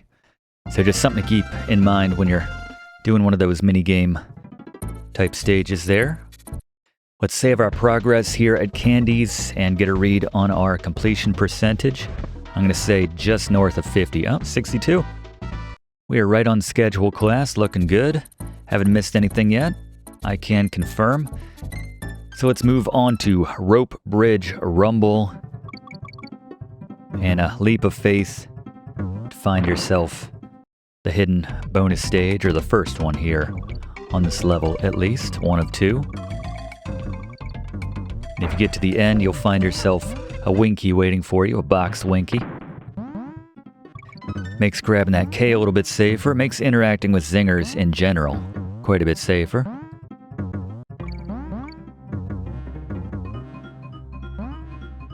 See how long we can hold on to him, even though, strictly speaking, we don't need him for anything else at this point. Actually, let's ditch him here for the O. That's a dangerous one right there, because you have to drop off just a little bit before you engage that jump right there. One of the more dangerous pit letters to grab. What's going on with that N? Alright, there we go. Have to be careful with Winky on a tire sometimes, because he gets so much lift, and when you jump off of an enemy as well, that you can lose track of where you are on the screen. Oh, the G. Yeah, this is worse than the O. I spoke too soon. I may end up skipping this one. We'll give it a couple tries. Yeah, it's not worth it to me, class. Forgive me. I hope you'll forgive me. The no death run is much more valuable to me at this point, although I probably just jinxed it by referencing it, but maybe if we die, we'll come back for that. But, so there is a bonus area just above that banana. If you don't have Winky, you can just come in from that right tire and jump toward it. I think you can make it from that bottom tire with Winky as well, as I'm not even going to try for that one. Important thing is we found the bonus area. Yes, we'll grab all but one of the Kong letters so far. Don't want to speak too soon again, but anyway, coming up on our next boss, Gary, how about it? Boss beaters. Really, Gnawty gives a variation on the first time we faced him. After we hit him, this boss will go into a brief invincible state where he'll jump farther and faster the more damage he takes, before reverting to slower, more predictable jumps, at which point he's susceptible to jumps on the head again. Whether you want to dodge under him while he's jumping around in that state, or just go more aggressive and repeatedly jump on his head to stun that phase, he's not difficult. 5 hits takes him down. Thank you, Gary. You can see which one I prefer there. When you're feeling it, you're feeling it. And that's the confidence you can only feel when you have both Kongs upright, admittedly. But on the Kremco Industries here, Oil Drum Alley, second to last world overall. Here at the start, drop down from that rope to grab yourself the TNT barrel and use it to destroy that oil can, which Blaze mentioned earlier. That's how you take those out. And then the red balloon is right at the very top. And if you have a sense for how fast that barrel's moving, you can kind of track it as you come down, clean up a few more of those bananas. Another great track here, which perfectly reflects the biome, the factory. Didn't call out the snow theme, but that's another great one. That one builds beautifully, but drop down for this TNT barrel. Don't have to take this one too far. Right against that left wall. And this was the one I referred to just a couple stages ago, so go for triple bananas here on the second bonus stage, and then with Diddy, just ram against that wall with that barrel. Now we gotta spell out Donkey Kong. This kind of stuff always made me laugh. It's like, we already bought the game, Rare. I guess I can appreciate that. So we get one per that we spell here. Donkey Kong. Let's go for the bonus round. Donkey Kong Country.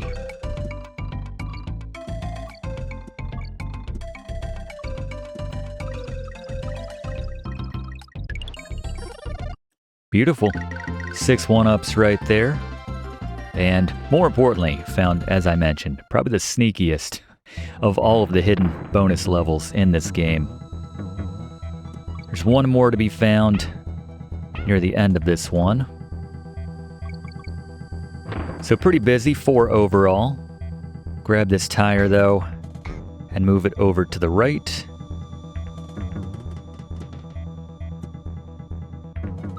That's how you get that bunch of bananas, but keep pushing it over to the right. You can use this to grab yourself the O if you don't want to jump off top of a critter's head. Wait for the opening in the oil drum right there. Grab yourself a DK barrel, but drop down here to get yourself a Rambi. I'm going to try to keep him as long as possible as he is necessary. Well, not necessary. You could use that barrel right there, but if you got Rambi, just blast through that wall and you'll find the N at the end of this one. Let's go for that. I still feel a little bad for missing the G in that last level. But I've never pulled off the no-death run of Donkey Kong Country, so you could see there's that little delay from when those flames are actually dangerous. Gotta wait till they're at full flame right there before they'll actually hit you, so something to keep in mind. And there's a tire after this one, so don't feel the need to run and gun it too much. Catch your breath here, wait for the next opening. You can actually just jump right to that tire as well, especially with Rambi when he's got that extra kind of gate there with his jumps, but that's where you'll find the G, and apparently a little too high up to grab it with Rambi. I noticed that with Expresso before. He was just walking over top of some of those bananas, which we couldn't get while we were on his back, so. And here on Trick Track Trek, we have an early warp once again. Fluff? A warp early on 5-2, aka Trick Track Trek, requires another leap of faith. Roll off that right edge of the initial platform and jump. With enough distance, you'll wind up in a warp barrel above the cutoff of the top of the screen. This will drop you right ahead of the exit. Just mind the manky, or more importantly, his barrels. Good call, Fluff, thank you. See, this thing never stops moving, so this is our lifeline. And you can't just appear on top of those Neckies for what it's worth and have the game consider that a head stomp. You do have to actually do a little jump there, otherwise their hit will count on you instead. Slows down at some inopportune times now and again. Climb those Neckies to get yourself the O, but it ain't worth dying over, especially if you've got anywhere near a nice decent cache of lives at this point in the game. Alright, we have a bonus area coming up, and to access it, roll off the edge and just do a roll jump. Right there to access it. Even Donkey could have made that one just fine, and this just does a square pattern to get you a frame of bananas right there. I think we're okay. And you got little Gnawties dropping down. They wait till just the right time, these Gnawties. You can stay on the back of our moving platform to avoid them here. Yes, DK. We're all very impressed. So do a roll jump off the edge of this one to the right, land on this little Gnawty's platform, and then jump into the barrel to find the second and middle of the 3 bonus areas for Trick Track Trek. This one will jump when you jump, special breed of claptraps. We'll deal with a number of these later on in the game, in one stage in particular, where they're especially frustrating. See our bunch of bananas gives us a +1 each time. All the way up to 10. That was 9. Here we go. That was a gimme right there. By the way, if you want to switch to DK before you head back, not the worst idea, as we have some heavy enemies about to drop down on us. Just some of the best victory music right there. It's up there with the Final Fantasy fanfare after the battles. So cheery. So confident. But you can see after this string of Gnawtys right here, and then a couple more and a critter, we're going to have a couple clumps dropping down on us. That's why it's nice, not the worst idea, to have Donkey Kong as your character right here so he can actually jump on their heads. Thankfully, they don't bounce back and forth on our platform. You can relatively easily jump over them, especially with the agility of Diddy Kong, and then one more will drop behind us on this platform. Bad timing on their part.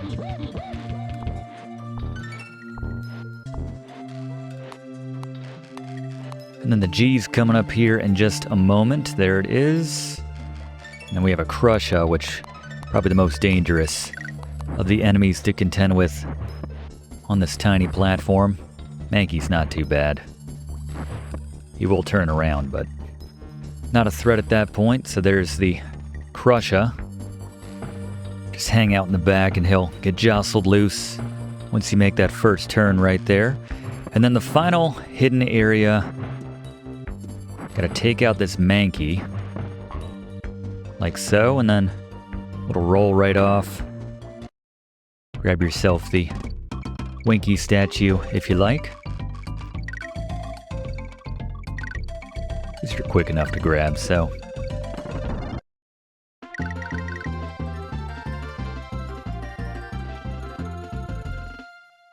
Realized the balloon theme would be carried on, the different colors of balloons would be carried on, obviously through subsequent Donkey Kong Country games, but also Diddy Kong Racing. Always had a soft spot for that one on the N64. There is a surprising and very satisfying amount of depth in that game, just lots of content. But anyway, at the start of Elevator Antics, climb that right rope and then jump to the left one, climb up to find the first of 3 bonus areas on this level. Just to prove we can still spell.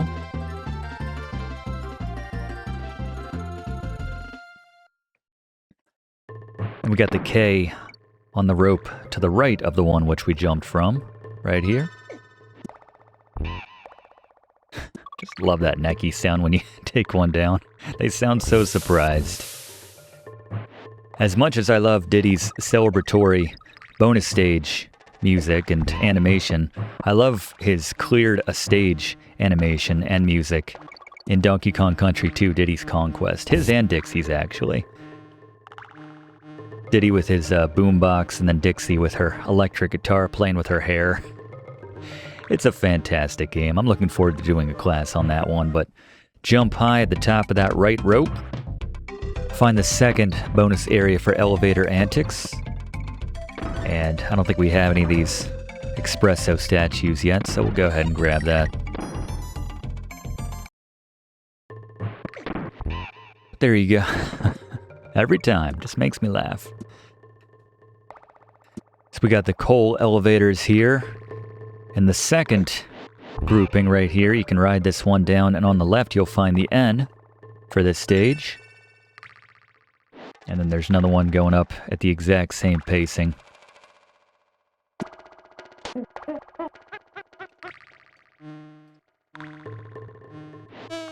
And if you're thinking, hey, the final of the bonus areas must involve these elevators somehow, you would be right, class. The final elevator here on Elevator Antics. Just ride it down all the way and get off on the bottom floor, as you'll see in a moment. And they're very generous with how long you can actually be on it right there and jump to the one next to it, so you can see, even though we couldn't see the elevator just yet, it was still safe to jump at that point. There's our G. Getting close now.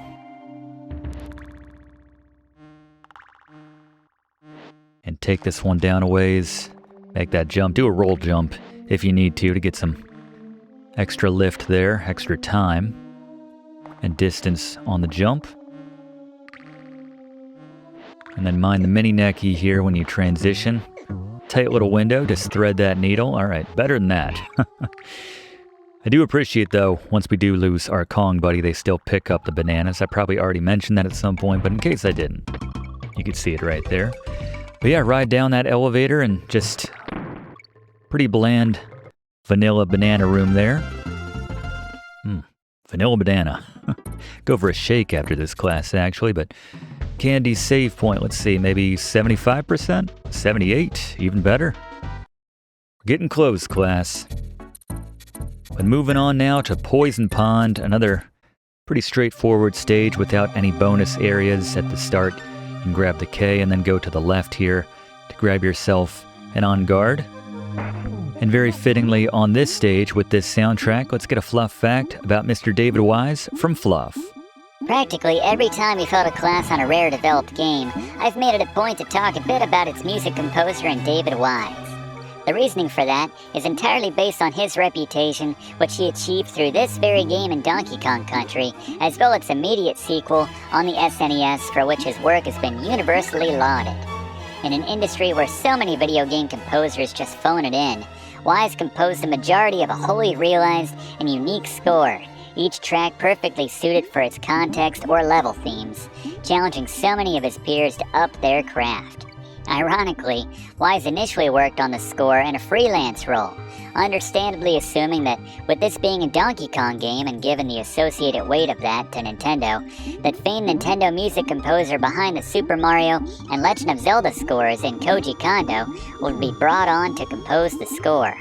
Wise was Rare's most notable, not to mention for the first several years, only music composer, single-handedly composing the music for roughly 50 titles through the mid-80s to early 90s, a role he snagged after impressing Rare's Stamper Brothers with a demonstration of music which he had written and programmed for the Yamaha CX-5 music computer at a local music shop in 1985.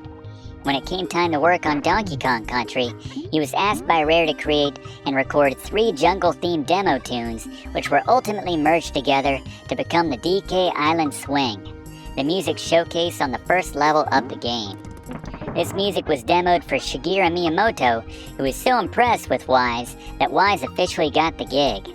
While any notion of Koji Kondo composing the soundtrack was put to bed, Wise cited Kondo's work on the aforementioned soundtracks to titles in the Mario and Zelda series as inspiration, also working to imitate the sound of the Korg Wave Station synthesizer, which might help explain why nothing else on the SNES sounds like Donkey Kong Country. Wise has expressed that his aim was to push the limits of the SNES's SBC 700 sound chip with the game's soundtrack to match what the game was offering graphically.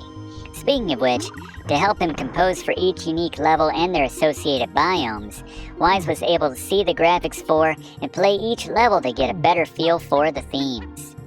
Working isolated from the development team purportedly in a disused cattle shed, Wise worked with samples and worked to give the overall soundtrack a varied, rounded feel, taking additional inspiration from everything from 1980s synthesizer film soundtracks to Glenn Miller orchestra swing and jazz music.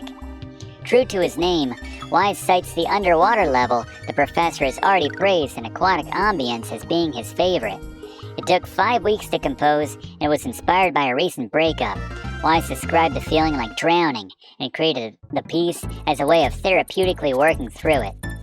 While Wise composed the majority of the tracks, he wasn't the only composer on Donkey Kong Country, with Eveline Novachikvis supplementing Wise's work with 7 tracks of her own, including the overworld theme. Lastly, Funky Kong's theme was Robin Beanland's sole contribution. The track, which features a sample from synth-pop duo The System's 1985 song The Pleasure Seekers in the form of that built-up hi-ya, the track was actually created for inclusion in Rare's 1994 fighting title Killer Instinct before Nintendo used it in a Donkey Kong Country promo trailer. Tim Stamper purportedly liked it and wanted it in the game, so Wise adopted it for Funky Kong. Quite appropriately, I would say. Excellent soundtrack top to bottom. Certainly is. Thank you very much, Fluff. as we were moving on now to Minecart Madness. Level 5-5 overall. And they kind of change up the mechanic on this one. We had our minecart stage much earlier on in the game. Now this time we can actually jump out of the minecart. So we'll use that to avoid some damage here and there. Hopefully everywhere. Here, there, and everywhere, to quote Sir Paul McCartney. But hop on in. You can see right there as you jump out, you can't control your Kongs left or right, but this is a tough one to get, by the way, the K right here. Jump a little bit prematurely, because right after you need to make a jump to get on the high road here to find the first of the bonus areas here in Minecart Madness. 1 of 3. Yeah, once the minecart is no longer beneath you, once it drops off of its tracks, then you no longer are bound to where it was beneath you. So you ride up those Neckies, and then ride down to get yourself, and I tried to jump over it, you can see the Enguarde right there. So you do need to push and just ride that one down immediately after the checkpoint. Don't try jumping. The minecart will go faster than you do right there, and then hold on for just a second to grab the N, and then jump at the height of that one to grab on top of the, or to find yourself that tire and jump into the second of the bonus areas. Not trying to get any more gold statues at this point. Yeah, you lose that velocity once the cart drops off, so make sure you're pushing to the right in that instance. I'm gonna steal this critter's cart.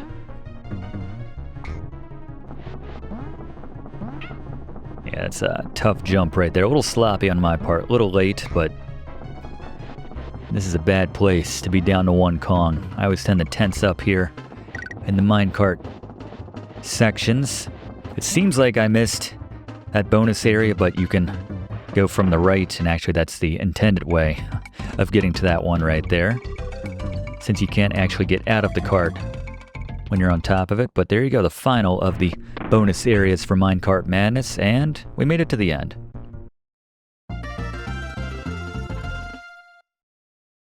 And now a very fun and frustrating mechanic here in Blackout Basement. Seems that King K. Rool neglected to pay his power bill, so lights are in the process of being shut off, or just, I don't know, just there's some sort of issue with the breaker or something. Regardless, it's rough for our purposes. So make sure you have that light before you attempt going for anything. Yeah, I'm not gonna mess with that statue right there, but actually I think that would have been our 3rd on guard overall, so that would have broken our fall essentially and forced us right into the mini game. So that's always a safe way to grab that one if you know you've already got 2 on guard statues in the bank. Drop on this one for the O right there.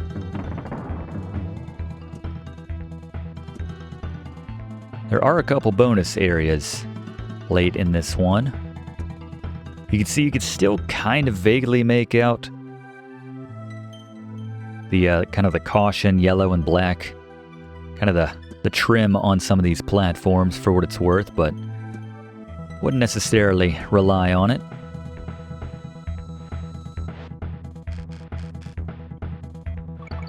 Just wait till you get that light, wait for that to align with the rope in that instance.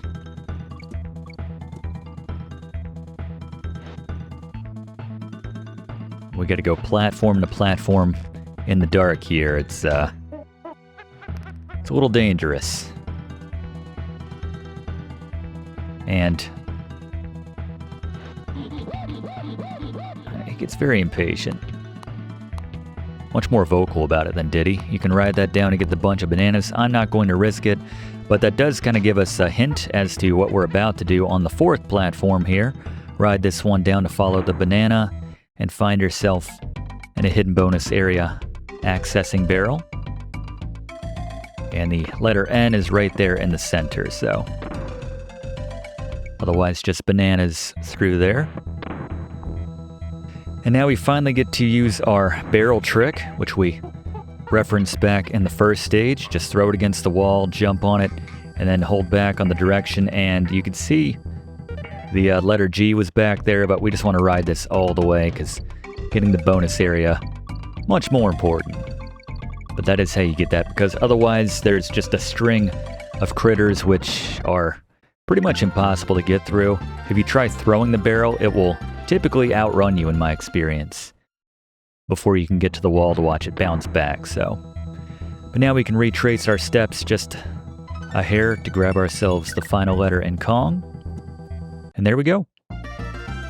And on to the next boss. Let's go back to Gary. Boss beaters. Alright, for Boss Dundrum, we finally get the rare Donkey Kong recommendation. The reasoning is that after dodging the boss's initial attempts to squish you, he'll drop out a pair of enemies. The fourth pair is a couple clumps, which only Donkey Kong can defeat, and the final pair is a couple armies, which DK can clear out much more efficiently. This boss will get faster and add in an additional squish attempt for each sequence, but not difficult overall, and a nice twist on the previous bosses we've faced. Survive the fifth pair of enemies in those armies, and the boss will effectively defeat himself. Good call, Gary. Thank you very much. And now we got the clumps dropping in, making short work of them as DK. Nice to finally give DK some love. What? 80% the way through this game. See if we can get crushed here at the end. There we go. Thereabouts, though, 80%. As we move on to the final world here in Donkey Kong Country. Leaving Creme Croc Industries, that's what it was, to Chimp Caverns, as if we haven't had enough cave stages yet in this game, but a novel design here in Tanked Up Trouble as we ride platforms which constantly need extra fuel. The first and only bonus stage here is to jump right at the 90-degree angle on the tracks right there and drop down. Otherwise, this one's just about surviving, keeping our little platform fueled at all times. And as there are no more bonus stages here on Tanked Up Trouble, and it's pretty straightforward, just follow along, let's go back to Fluff for one final Fluff fact about Donkey Kong Country. Fluff, what do you got for us? I shared a lot of background on the inspiration for, making of, and release of Donkey Kong Country. Now I thought I'd share some fun facts about the game.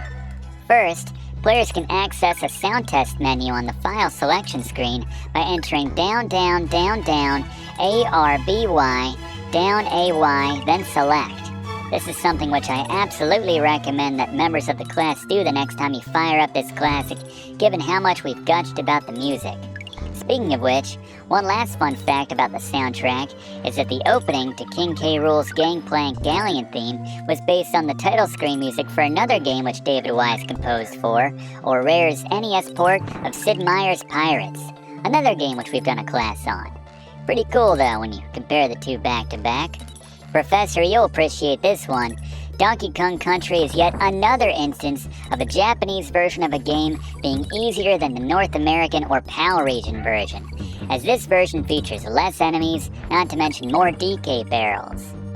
Most folks recognize this, but the intro music Cranky plays on the phonograph is the theme from the original Donkey Kong, a nod to the fact that he is indeed himself the original Donkey Kong.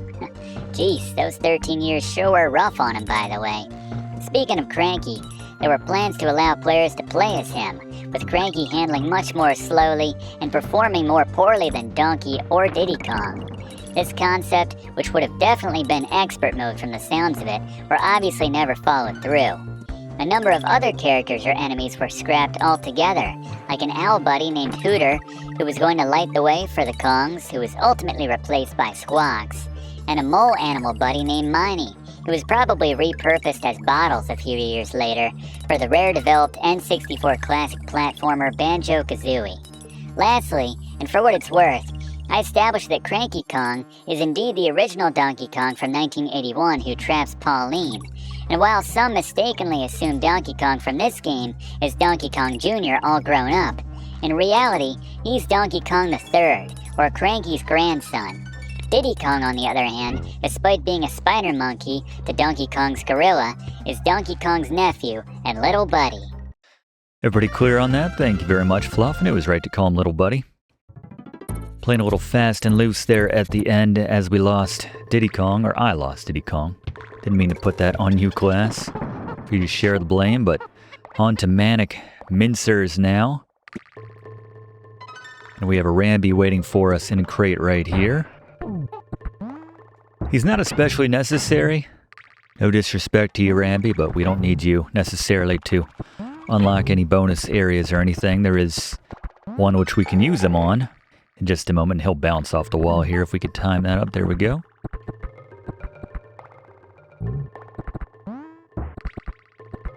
But there will be a barrel waiting for us to use against the wall as well. It's a little dodgy because there is a crush awaiting for us down in the pit right next to the bonus area, but if you do have Rambi, just do that. Don't worry about using that barrel right there. But so this was the one which I referenced a long time ago when we had our first claptrap minigame. This is the most difficult one in the game because we don't have a lot of room to operate, and there's 3 of them. And I was going to say the key is to keep them isolated as long as possible. Otherwise, the entire floor just becomes lava for our purposes, essentially. But there you go. Get enough hits in. Don't need to take them all out, as you could see. It's icing on the cake if we can maintain this no-death run. Not too far off, but again, these are some of the most difficult stages in the game that they save for last. I don't necessarily recommend using Rambi for this platforming section right here. If we had hit one of those mincers, then, yeah, that kind of gets your timing off when it comes to maintaining your position on those moving platforms, but... And this is a bit of an odd one here. You can walk through here. This is not a bonus area, but they kind of treat it like one. Doesn't add to the completion percentage by the end of the game, but that's where the G is nonetheless. And there is a Winky statue to the left here if you want to make that jump. Nothing difficult about it. Wait for the Gnawties to pass by, though, once you pick up that TNT barrel. Use it against this wall to find the final bonus area for this level. I like Donkey Kong just looks worried. Looks very nervous about what's about to happen. It's okay, buddy.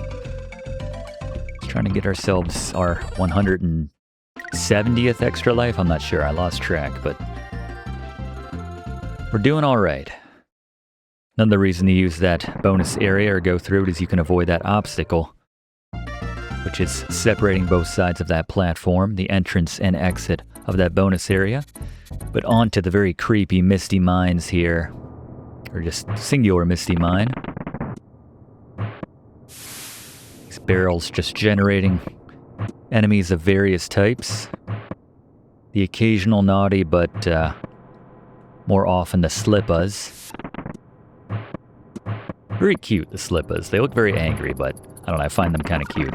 That's how you grab that Rambi statue right there. I think we're okay. Love the sound the Slippas make too when you take them down. Not Necky good, but still pretty good. And at the end of the next rope, just past the DK barrel, if you drop down, you'll find the open door waiting for you for the next bonus area. You can get all 4 Kong letters in one area here. You might be wondering why we didn't see any on the level itself. That's because they're saving them all for this bonus area. Grab yourself an Expresso. And you can use Expresso to easily grab that statue right there. And another kind of deceptively tricky bonus area to access. Grab that TNT barrel. Just be very careful when you clear that enemy producing barrel right there, to ultimately drop it against the wall and then fail out on this minigame like all of the others, if that's what you're going for like we are. And now nothing else, just a straight shot to the end here. Nothing else to find. No letters, obviously, no more bonus areas. And those armies will stalk you. Don't just assume because you saw them go off to the left, even with some pace there, that they won't turn around and chase after you. Just always be prepared for that. But there's the exit. And after our happy Kong dance, which never gets old as far as I'm concerned, brings a smile to my face every time. But on to Loopy Lights, where I guess in an effort to conserve power, K-Rool knows what happened during that blackout stage before. He's making a concerted effort to try to conserve power here. So instead of turning on and off the rock crocs, which we dealt with earlier on with the stop-go station, now we are just hitting these to keep the lights on so we can actually see where we're going. The platforms in some cases, the hop and clap traps, which again in this case they will jump as you jump, so they will match your jumps. Note that this does not extend to when you bounce off of another enemy for kind of a extra jump right there. They don't count those, so act accordingly. Gotta come through here with a little bit of pace because, yeah, you have no lights. I like to inch forward until we get that. There's the animation right there. About to fall off the edge right there, so you can see where the edge is. In case of an emergency where you've lost your power there. Alright, so here I recommend picking up this barrel if you have it to burn, meaning you already have both of your Kongs, because you'll see in a minute, one of the more difficult to access bonus areas requires a barrel, and there's one waiting for us, but I find if you use this one on the Necky to clear him out, and then grab this one, and then take it the rest of the way. And don't even slow down right there for the clap trap, just beat him to it, otherwise that's difficult to get around him while maintaining your barrel. And couldn't see, class. Blame it on the darkness, I guess. As we have one final Expresso minigame stage right here, the bonus level.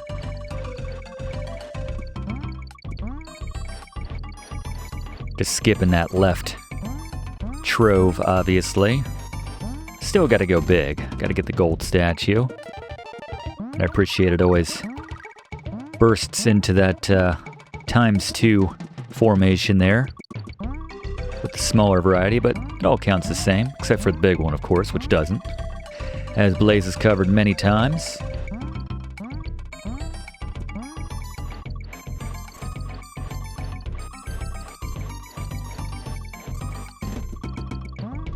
Who's your favorite animal friend, though, here in Donkey Kong Country, class? Leave a comment. That can extend to the bonus areas. 500's not bad, considering we didn't really try at all for that one, but I'll even take a vote for Squawk. The parrot squawks. Admittedly has a greater role in the sequel.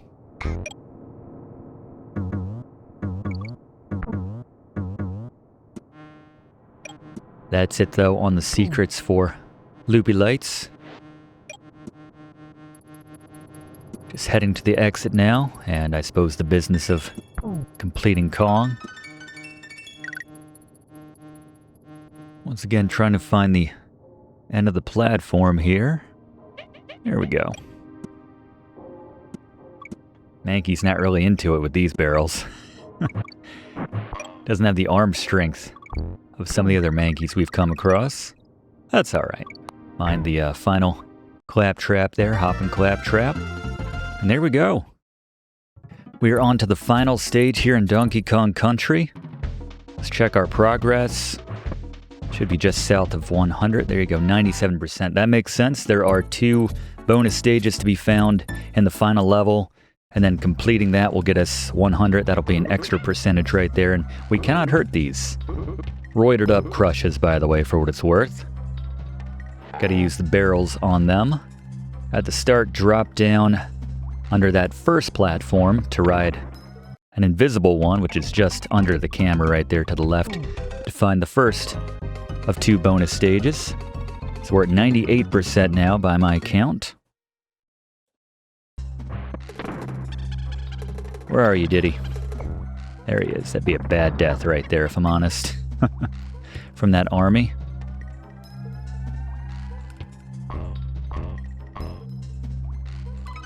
Feeling pretty good about our chances once we get to either Necky Part 2 or K. Rool. As Gary, I believe, mentioned, the bosses in this game are not where the difficulty lies, for the most part.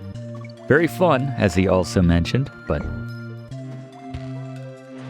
And there is a Winky statue to be found.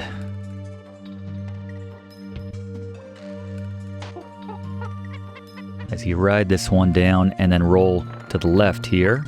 And actually I did it kind of backwards, but these platforms will respawn, so it's not a big deal, thankfully.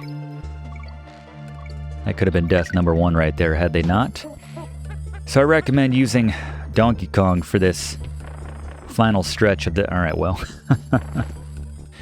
Alright. We'll get him back here in just a second. But, yeah.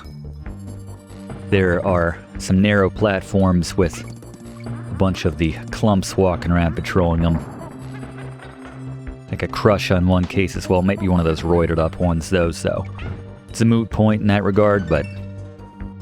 Right now, just a bunch of Gnawties. Just take each of these platforms. They're not trying to trick you or anything here, for what it's worth. Usually a safe assumption, but... There you go. Diddy probably could have cleared that, but yeah, that's the last enemy you want to share a small piece of real estate with. So now actually we can switch back to Diddy, as a lot of the bad guys from here on out are either Gnawties or these roided up crushes, which you need to use barrels on actually, so. And actually, given that Diddy can pick up barrels a bit faster, makes more sense to use him here anyway, especially as we're trying to make some tricky jumps. Much faster throwing animation as well. Oof, that was close. Looked like I was doing my impression of a crusher right there, but... Alright, ride this one up. And there is a... There you go, I was going to say a clump waiting for us. Alright, so we can ride this platform down and then hop off at the end to find the final hidden bonus area here in Donkey Kong Country. That should get us to 99%, and then clearing the stage itself will be 100. And leftmost one. We don't want it. I think we're good on lives from here on out.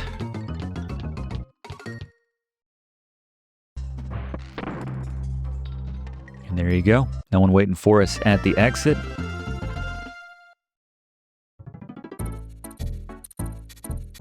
Only one between us and King K. Rool at this point is Necky Part 2. All graphics and no gameplay. Making a Shining reference there, Cranky? 32 meg, that would be more than 30 games in my day. And they'd be great games too. We used to have real gameplay. You gonna let that Stampy out of its crate already?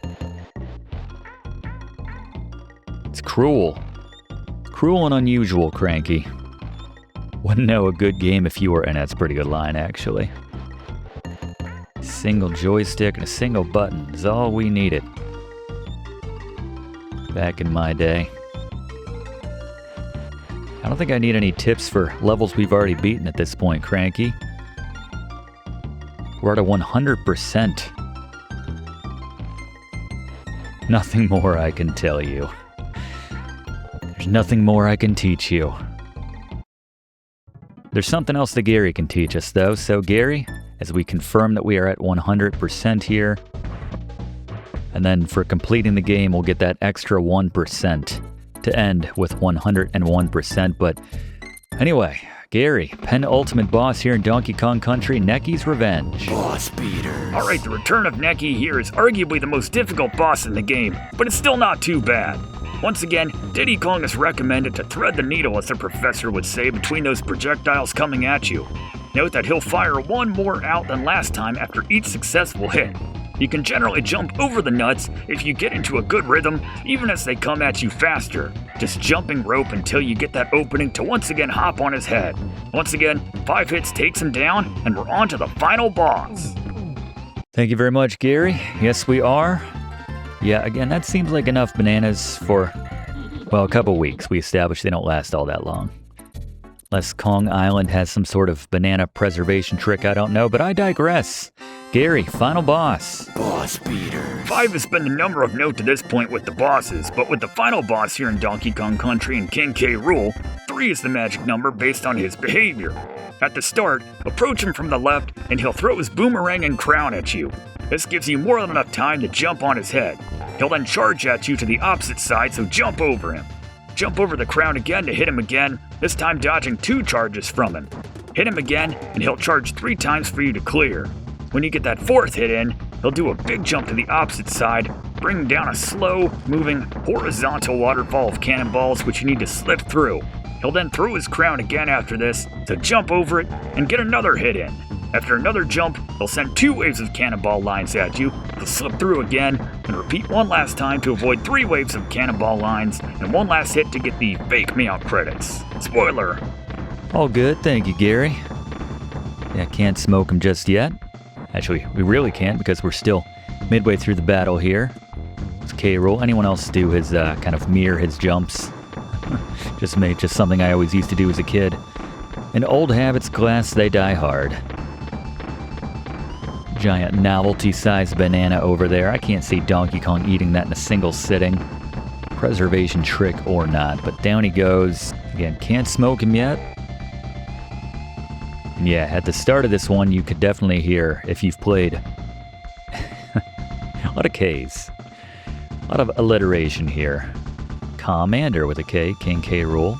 You can hear the Pirates theme intro there at the start of this one. Fantastic NES port, by the way, from Rare, but yeah. Gary, not quite done. Take us home. Boss beater. Alright, the actual final phase for King K. Rool here in Donkey Kong Country, the strategy's not too different from what we had before. Jump over his crown and jump on his head. At this point, he'll make big jumps across the screen. You can generally get by just standing in front of him for this. Now jump over his crown again and jump on his head. He'll do the big jumps and then follow them up to the other side of the screen with medium-sized jumps, so just thread the needle under those as well.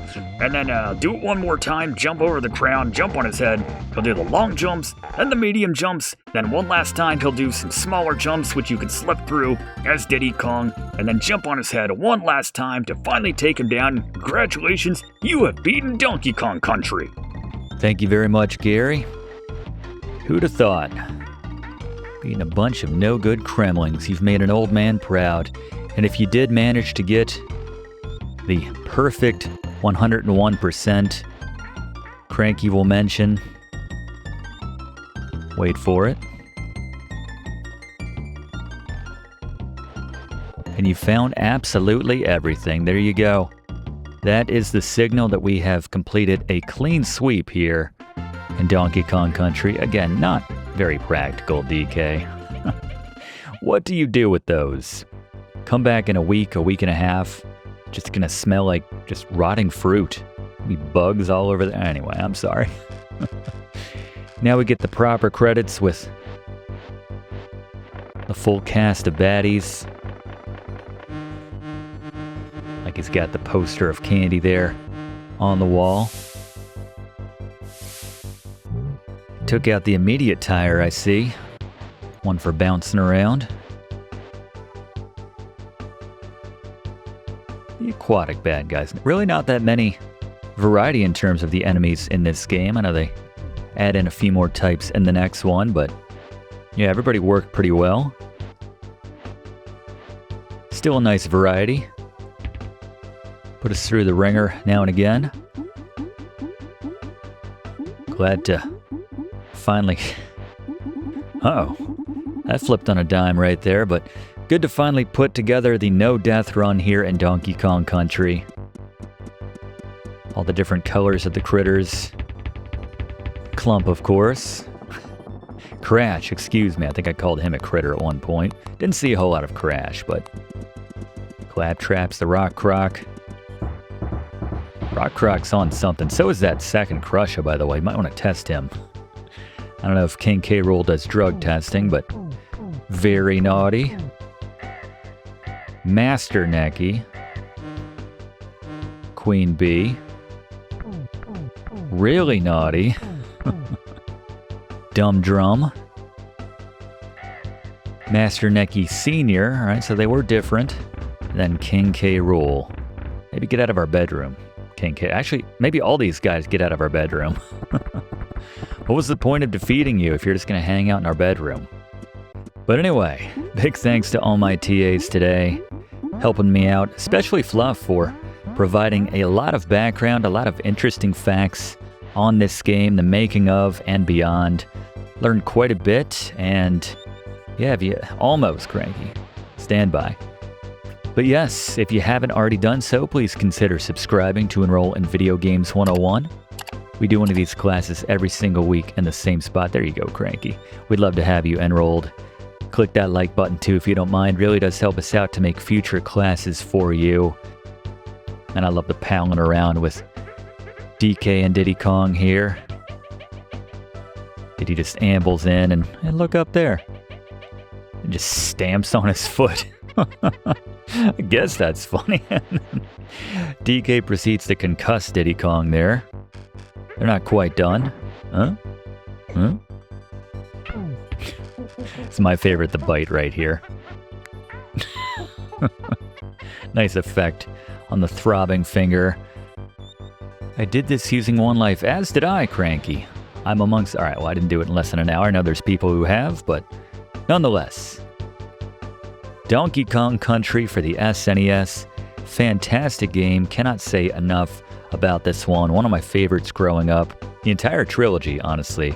I think overall, Donkey Kong Country 2 might be my favorite of the trilogy. Just the soundtrack, track for track.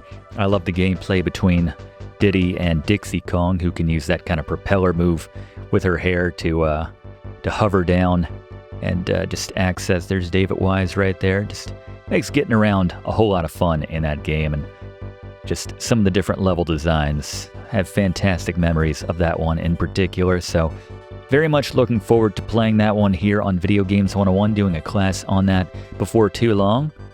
But for now, that's our time this week. We'll see you all next week in the same spot for next week's class, right here on Video Games 101. And let's just let this play out real quick, because I want to confirm for everyone what you're going to see when you beat the game with that 100+% completion, 101 specifically. Shigeru Miyamoto there, of course. There's Greg Mayles, who Fluff referenced. Saw the Stamper Brothers. Produced by Rare, presented by Nintendo. And it restarts here, back on the title screen. But now as we get into the game, just check our save file 101 with the kind of asterisk star, or whatever you want to call that symbol. Denotes that we have completely completed this game. All bonus rooms, all levels beaten, and a single life to boot, but there you go. Donkey Kong Country, the complete walkthrough. Thank you so much one last time, class. We'll see you next week in the same spot for next week's class right here on Video Games 101. Thanks for watching, and don't forget to like and comment on this video, and click subscribe if you haven't already, as this seriously helps me to keep making great content for you. And check the description of this video to see what song is playing right now.